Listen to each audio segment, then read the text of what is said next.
My mom gets called a murderer. They say that she's money hungry. They say that she needs more fame. My mom doesn't, that's not how my mom is. Allison Holker's daughter is coming to her defense after the dancer received backlash for detailing her husband Stephen Twitch Boss's death by suicide. Her 16-year-old daughter Wesley speaks out over her mom's comments in a 30+ minute video on her Instagram. I just feel like things needs to be addressed, and I'd rather it come from me to defend my family than anybody else, just because I feel like it's important. I'm so sick of getting hate comments and seeing my mom get hate for literally losing the person that she loves.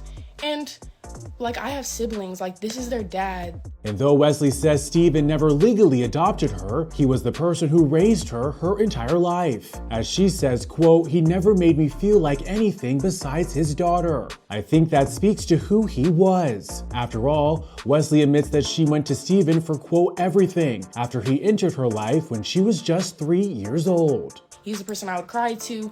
He's the person, he'd wake me up every morning, we'd get breakfast. He's the person that I would see when he came home from work. We lived in the same four walls. And now I'm getting hate for him leaving. And I don't get it.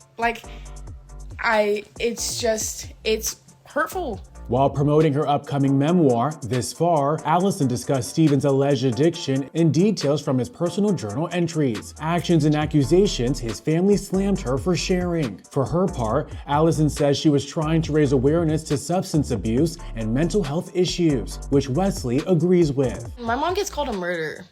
They say that she's money hungry. They say that she needs more fame. My mom doesn't, that's not how my mom is. My mom never said that Stephen was an addict. Let me say that. Never said that he was an addict. But if y'all want to take a headline for a news article and turn that into being the thing that you're paying attention to most, that's literally on you, right? He'd be open and vulnerable about him smoking weed. Also, my mom's not calling him a terrible person for smoking weed. Guys, let's get it together. But when you have 2 years after somebody committed suicide, to sit here and question every interaction you had, every single thing they did, obviously my mom's maybe I should have paid more attention to him smoking a lot of weed. Maybe that was a sign. She also explains why her mom had friends and family sign an NDA ahead of his January 2023 funeral. My mom asked for NDAs to be signed when we were seeing Stephen's body, because God forbid somebody that went to that took a photo of Stephen and put it on the internet, or shared it with somebody else. That's the type of things that NDAs are for. It's not so you can never talk about Stephen. You can't ever talk about, you grieving him. You can't post about it. That's not what it is. And for all the people saying it, I just feel like you're uneducated. Wesley also notes her mom was lenient if someone refused to sign. She's still nice. She's still kind. She's still forgiving.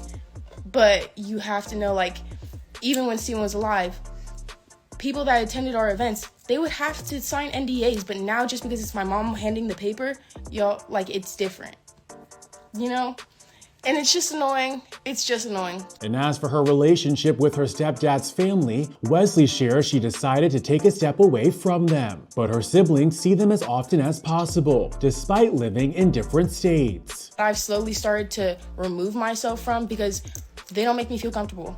And my mom's the one making the effort and feeling like it's a need and a necessity to see them because she cares. That's I don't know. Everyone's pushing for this narrative that my mom's not trying, or the kids are being withheld from Stephen's family. No. No.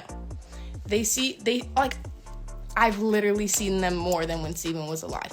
But when I did see them, when Stephen was around, it was cool. We were a family. In the end, she says all the drama was unnecessary. I just feel like all of this drama is unnecessary because, frankly, at the end of the day, regardless of what's tit for tat back and forth, we're never going to get Stephen back. He made a choice, and that's really unfortunate.